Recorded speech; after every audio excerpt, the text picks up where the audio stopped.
Hey guys, so today I wanted to do a bit of a different video. I know I want to do, and I've said before that I want to do more science related videos, but I don't think I'm there yet to do good science content, I guess, if you know what I mean. But I do want to do things that relate to science and relate to things that I like and that I'm passionate about. Whenever I go to YouTube events, I always like the Women in Science panel, and I do want to take part of it, and I thought of something that relates to me as well as to my lifestyle, I guess. And I know I've done videos talking about films and TV shows in the past, so hopefully you guys like this video as well. For this video, I wanted to include women in science that are featuring in movies and TV shows, and I wanted to feature some that I personally relate to and that I personally find inspiring. The first one's going to be one that has basically inspired my life, weirdly. It's the first science-y space film that I ever watched. I watched it when I was 7. And it's Contact. The main character of this film is Ellie, and she is an astrophysicist, and they kind of tell you the story from when she was a child, when she became interested in radio astronomy and all that stuff, and then grows and goes to university, gets her degree, and that's her profession, that's what she does for a living. And she's a very strong woman in the sense that there's a few scenes in the film where there's men in power positions who just disregard her because she's a woman and she's doing science, and they think she's crazy and doing things that other people are not doing at that point in time in that film and all that. This film is actually based on a book by Carl Sagan, who is obviously a scientist, so he does have good science in it and science fiction at the same time, which I always really like. I do love when science fiction films have real science behind them, but this female lead, she's amazing, and when I watched her when I was a little kid, I just wanted to be her, basically. And I do hope it inspired other people and they also wanted to be her, and I just thought she was amazing. She was doing all these things no one dared to do. She didn't need approval from anyone else to just follow her instincts and just follow what she thought was right and what she thought was interesting and what she thought was going to lead to something even bigger. I mean, don't want to spoil it, but it does. She struggled in the film to get approval from power, which seemed just to be males in the film, which is kind of also real life, I guess.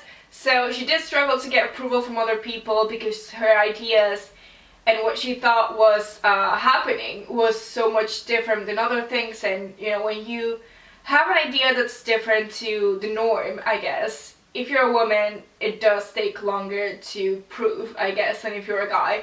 And that's why most, actual, real life science papers, not most, all of them, are usually just signed with your initial and your last name, because they know if the name is a woman, they're not going to take it as seriously as a guy, which is just completely ridiculous. I think it really represents what it's like to be a woman and how it's, the way she's treated could be, I mean, I'm not a scientist, I just study physics. I do think it kind of references the real world. This film was made in 1997. I do think it still has that sense, and maybe it's evolved a little bit since then, but I do really like it, and I love Ellie in that film, Ellie. I just love her, and when I watched this film, I just wanted to be her, and I just wanted to do all the things that she was doing. The second one is a character in my favorite film of all time, which is Gattaca. And she's not the lead in the film, she is the female lead, but she basically just plays the love interest, I guess, but she does have a bigger role. And I love her character. You don't know that much about her, and this is Irene. You see her and you just see her as a very professional woman who everyone respects, and she does have a good job in Gattaca, and everyone seems to respect her and just treat her right. But then you find out later on in the film, and this is a bit of a spoiler, but it doesn't ruin the film, so I'm just gonna say it anyway. I mean, if you haven't seen it yet, you find out that she, because of how genetics works in this film and all that, she at birth was told that she was no good to be a scientist. Basically, she just wouldn't be able to make it, and because she had whatever conditions, she just wouldn't be able to be a scientist, she wouldn't be able to do the job that she does, and she was supposed to die basically, but she was still there and she was respected by everyone, and it was common knowledge that she had that defect, if you want to say, at birth. It all goes with the theme of the film, and it all works within their world But to me, taking it out of there, I just see her as someone who's been told you're not allowed to do this, you're not going to be good at this, and she does it anyway, and she does it well, and everyone respects her for it, and she becomes like a really good person within the field, like very respected and very professional. And to me, taking that to obviously the world, we all know since we're very little, if you're a woman, you will know this, if you're a man, maybe think about this. Ever since we're little, we're told what things we're going to be good at and what things we're not going to be good at. And for a lot of women, some of the things that we're not going to be good at are within science and within STEM, which is why it's so important to bring it up to other people and say, actually, we can do this just as well as anyone else. And again, if I take it out of the film, she's been told you're not going to be good at science, so just don't bother. And she's like, actually, I want to do it, and I go ahead and I do it, and here I am. So that's why I love that film, or why I love Irene in that film, just amazing. Now I'm going to talk about one that you probably were expecting, and it's not fiction, I mean it's sort of, but it's based in real life, and it's Hidden Figures. Hidden Figures features 3 black women who worked at NASA in the early 60s, I want to say, at the minute. I mean, it's before going to the moon, so yeah. This film, I've read the book as well. The book is a lot more non-fiction, just biography style. The film has a lot more fiction. The 3 women interact with each other in a way that it didn't really happen in real life. So if you want to learn more about them and you're not sure if you're gonna like just biography sort of style book, go with the film because it's amazing. The pace of it is just good. I'm here to talk about the women in it. These are black women in the 60s in America doing computing stuff. They basically were the computers. Doing all these things, again, just like Irene, no one thought they'd be able to do it. They struggled and they still struggle and all these things. They struggled to get a name within NASA, and because they were so amazing, they became who they became, and they had all these roles that were so important to send someone to the moon. A woman created the trajectory, she created all the math for it, and she didn't really receive credit for it, or like public knowledge credit, up until this film, which is insane to me. Like, she's done all these 3 women, but especially Catherine, so much stuff, and you only find out whenever someone decides to do a film on it. Why is she not on history books? I love astronauts, and I think it's an amazing job. They've been out of the planet, which is insane, it's crazy, but they've basically just sat on the spaceship and gone. These people, these women at NASA, created the way for them to go there. They basically put them on the thing and took them there. They're basically just like a mannequin sitting on the thing, and of course they're not. They do so much more than that, and I know that.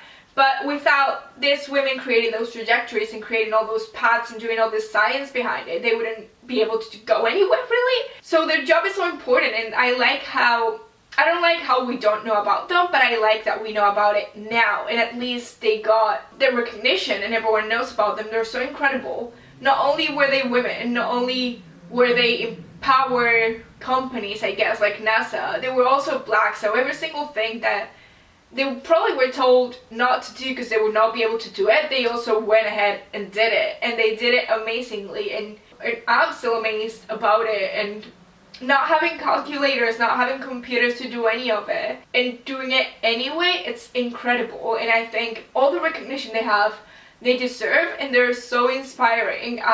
I've seen the film a few times, and I just love seeing the film, and of course it has a lot more humor and stuff that it probably happened in real life, but I just think they're incredible. Now I'm gonna go with the TV show, because I do have other films with women in science that I love, but they're not as amazing as these, and they're not as inspirational to me, so I could save them for a part 2 if you guys wanted, but I'm not gonna include them in here just because I don't think they're on the same level as these previous ones. But I do have a TV show, which is Bones. If you've never seen Bones, please go ahead and watch it. It's amazing. Loads of seasons, and yeah, it's incredible. But the lead of Bones is a woman who is a forensic anthropologist. Is that what you want to say? I haven't seen it in a while, but I'm feeling like I want to watch it again. So Temperance Brennan, she's basically the person who you go to for a crime when you basically have nothing and you've got like 1 bone and you want to figure out the crime, and she does and figures it out.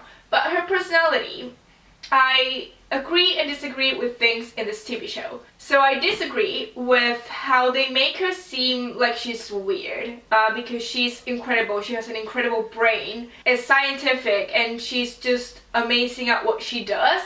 They have to kind of make her be weird and not know about daily things like, I don't know, iPhones or TV shows that other people watch. She's basically like a weirdo that she doesn't really do regular life like everyone else does, and they justify her incredible brain with that, being like, if you're gonna be this good, you have to be weird, which I don't agree. Like, I do, and I've done beauty on YouTube, and I do like beauty and doing my makeup and fashion and all those things. It doesn't mean that I'm less capable to do any science just because I like to do my makeup. So that's the thing that I don't like about that show, that they make it seem like if you're gonna be good at science, you have to be bad at all these women things, I guess, and just regular life human things. Yeah, that's the thing that I disagree with. But then at the same time, I just love how she basically does everything, and she does have a team that do other things, but she's the best at it, and no matter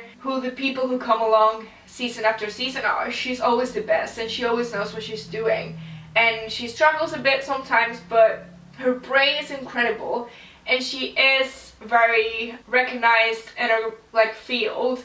Everyone knows she's the best, and she doesn't care whenever someone says, no, you're not allowed to do that, or no, you're gonna be wrong. She goes and proves herself right, and I just love that. And ever since I started watching Bones, I've loved Temperances Personality. Like, I just in a way kind of related to her, which I'm completely not her, like I wish, but no, but in a way related to her, just being treated like you're weird just because you like science and different things. Yeah, you shouldn't, because it's incredible, and everyone should be, and this is a different topic, but I feel like everyone should be at least a little bit into science. If you're not, then do you just not think about the problems of the world?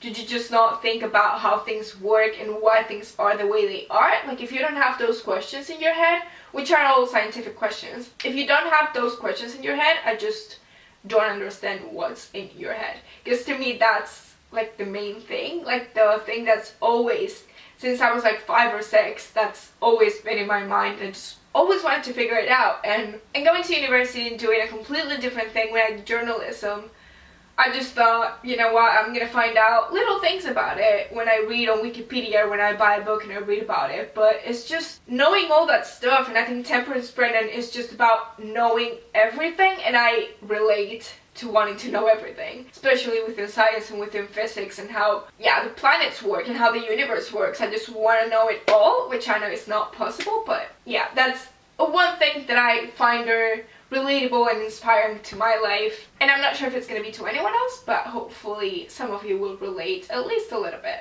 You know, real scientists are difficult to relate to because we don't have them at easy access, I guess, but films everyone can watch, and if you can start by being inspired by fictional women, then at least it's something, I think. Yeah, so I just wanted to share that with you. Hopefully you guys liked it, and if you did, please give it a thumbs up, and don't forget to subscribe down below, and I'll see you guys later with another video. Bye!